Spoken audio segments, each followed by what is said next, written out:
आज का विषय सगुण निराकार तत्व है, परंतु उसके पहले इस चित्र की व्याख्या को समझ लेते हैं। सबसे बाहर की ओर निर्गुण निराकार ब्रह्म है, जो असीम है, अनंत है, जिसकी कोई सीमा नहीं है, जहां आत्मा से प्रवेश किया जा सकता है। वह ब्रह्म सब जगह विद्यमान है। उस ब्रह्म को जब अपनी बुद्धि द्वारा समझने के लिए हम उसे गुणों की सीमा में रखते हैं, तब वही ब्रह्म सगुण निराकार ईश्वर के नाम से जाना जाता है।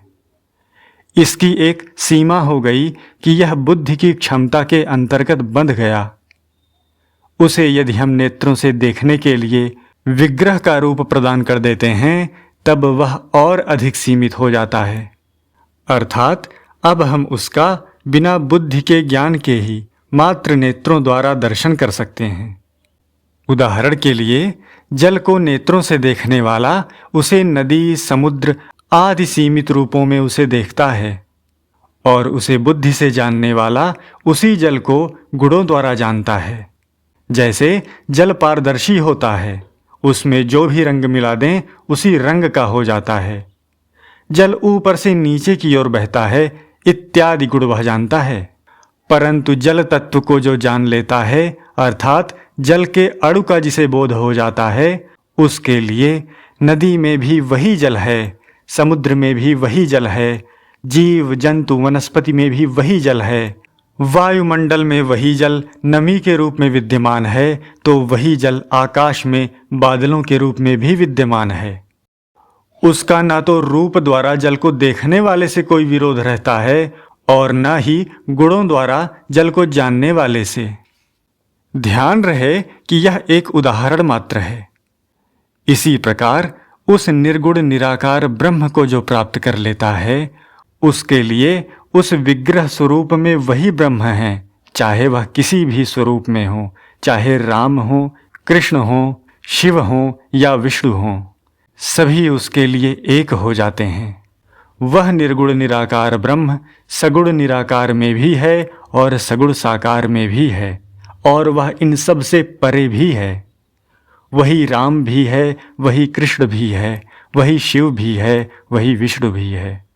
समस्त जीवों, वनस्पतियों, फूल पत्तों, स्थावर जंगम इत्यादि समस्त में वही एक ब्रह्म है। उस ब्रह्म को जान लेने पर न तो वह सगुण साकार का ही विरोध करता है और न ही सगुण निराकार का ही। अब चित्र में देखें तो समस्त जीवों की उत्पत्ति प्राकृतिक रूप से सगुण निराकार ईश्वर के क्षेत्र में होती है। ऐसा इसलिए क्योंकि प्रकृति से बंधते ही वे स्वतः सगुण अवस्था को प्राप्त हो जाते हैं, किंतु वे अपने कर्म द्वारा उस निराकार ईश्वर के अलग अलग रूपों को विग्रह रूप से पूजते हैं, उसका नेत्रों से दर्शन करते हैं।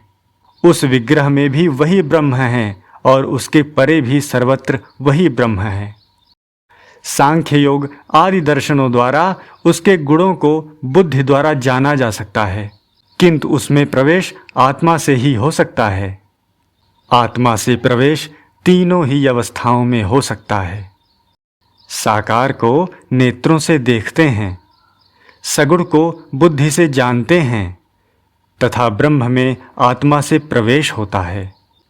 इसमें एक चीज और है, सत चित आनंद, जिसके बारे में पिछले भाग में हमने जाना। इसी प्रकार अस्ति भाति प्रिय, इसे इस भाग में जानेंगे, और विग्रह प्रकाश प्रेम, इसे अगले भाग में जानेंगे। अब आज के विषय सगुण निराकार तत्व को जानते हैं। सच्चिदानंद घन निर्गुण पूर्ण ब्रह्म परमात्मा के किसी एक अंश में प्रकृति है। उस प्रकृति से युक्त होने से ही उस पूर्ण ब्रह्म परमात्मा को सगुण चेतन सृष्टिकर्ता ईश्वर कहते हैं।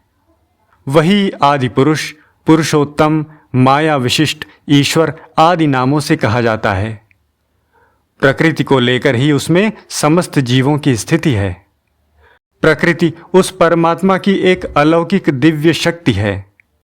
उस शक्ति को लेकर ही परमात्मा संपूर्ण सृष्टि का सृजन, पालन और संहार किया करते हैं। वे ही मायापति परमात्मा परिपूर्ण, सर्वांतर्यामी, सच्चिदानंद स्वरूप होते हुए भी वस्तुओं में अस्थि भांति और प्रिय रूप से प्रतीत होते हैं। अग्नि की सत्ता सब जगह ही सामान्य रूप से प्रतीत हो रही है, परंतु उसमें दाहिका और प्रकाशिका शक्ति समय समय पर ही प्रकट होती है।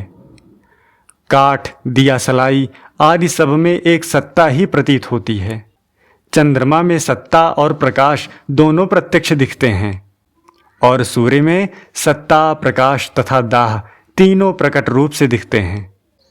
इसी प्रकार भूत, भौतिक, जड़, चेतन, स्थावर, जंगम सभी में परमात्मा की सत्ता तो सामान्य रूप से प्रतीत हो रही है, पर चित्त शक्ति का प्रकाश विशेषता से प्राणियों में ही देखा जाता है, जड़ चीजों में नहीं। एवं आनंद की प्राप्ति तो ज्ञानी महात्माओं में ही विशेष रूप से प्रकट है, अन्य जगह वह लुप्त ही है। तमोगुण के कार्य जड़ पदार्थों में भी सत्ता तो प्रकट है, किंतु तमोगुण की अधिकता होने के कारण वहां चिद अंश और आनंद अंश तिरस्कृत हैं। तथा सजीव प्राणियों में सत्ता और चेतनता प्रत्यक्ष दिखते हुए भी अज्ञता रूप तमोगुण और चंचलता रूप रजोगुण की अधिकता के कारण वहां आनंद अंश तिरस्कृत है। जहां साधन के द्वारा रजोगुण तमोगुण अंश दूर कर दिए जाते हैं, वहां महात्मा पुरुषों में तो सत चित आनंद घन पर ब्रह्म परमात्मा का स्वरूप प्रकट रूप से विद्यमान है। अब जानते हैं अस्थि तत्व के बारे में। संसार में जो जड़ पदार्थों की सत्ता दिख रही है, उनका होनापना सिद्ध हो रहा है, वह उसी परमात्मा से ही है।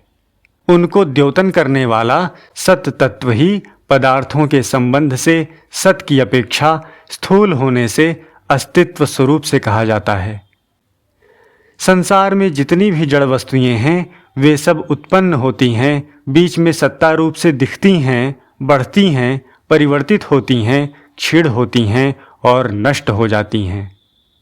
उन उत्पत्ति विनाशशील संपूर्ण वस्तुओं में जो एक सत्ता प्रतीत होती है, वही अस्थि रूप से कही जाती है। यहाँ यह समझने की बात है कि किसी एक पदार्थ को लेकर जो उसकी उत्पत्ति के बाद उसका अस्तित्व दिखता है, वह तो उस पदार्थ के नष्ट होने पर नष्ट हो जाता है, क्योंकि वह विकार है। पर उन पदार्थों के अभाव हो जाने पर भी सब वस्तुओं में सामान्य रीति से जो एक होनापन प्रतीत होता है, वह होनापन ही असली अस्थि स्वरूप है। वह अस्थि स्वरूप नित्य विद्यमान रहता है। जैसे यह मनुष्य है, यह पक्षी है, यह देश है, इन सब में है, अनुस्यूत है। वस्त्र में धागा सर्वत्र एक है, मिट्टी के बर्तनों में मिट्टी सब में एक है। इसी तरह यह अस्तित्व सब में अनुस्यूत है। यह सर्वत्र व्यापक है, परिपूर्ण है। यहाँ घड़ा नहीं है, इस प्रकार वस्तु का अभाव होने पर भी नहीं है ऐसा कहा तो है तो वहाँ भी है ही। ऐसे ही पदार्थों के अभाव होने पर भी उसका अस्तिपना वैसे ही वर्तमान रहता है। इसलिए जो भी उत्पत्ति विनाश वाली वस्तुएं हैं, उन सब में जो सत्ता प्रतीत होती है, वह वस्तुतः उन चीज़ों का आधार है, पर दिखने में ऐसा प्रतीत होता है यह चीज़ पहले है और बाद में उसकी सत्ता है। यही तो परमात्मा की दिव्य प्रकृति की अविद्या माया शक्ति का विलक्षण पर्दा है। अब जानते हैं भाति तत्व के बारे में। जो संपूर्ण वस्तुओं की प्रतीति होती है, वस्तुएं दिखती हैं, उनका अनुभव होता है, यह भाति है। भूत भविष्य वर्तमान सब में सत्ता प्रतीत हो रही है। एक पदार्थ का होना सत्ता और उसका दिखना अनुभव होना भाति है। विदेश की वस्तुएं यहाँ नहीं दिखती, पर वहाँ वह चीज है। इस प्रकार सामान्य भाव तो बुद्धि में आता ही है, तथा साथ ही उन वस्तुओं का अनजानपना भी प्रतीत हो ही रहा है। जिससे संपूर्ण वस्तुओं की प्रतीति होती है, वस्तुएं प्रकाशित होती हैं, उसे भाति तत्व कहते हैं।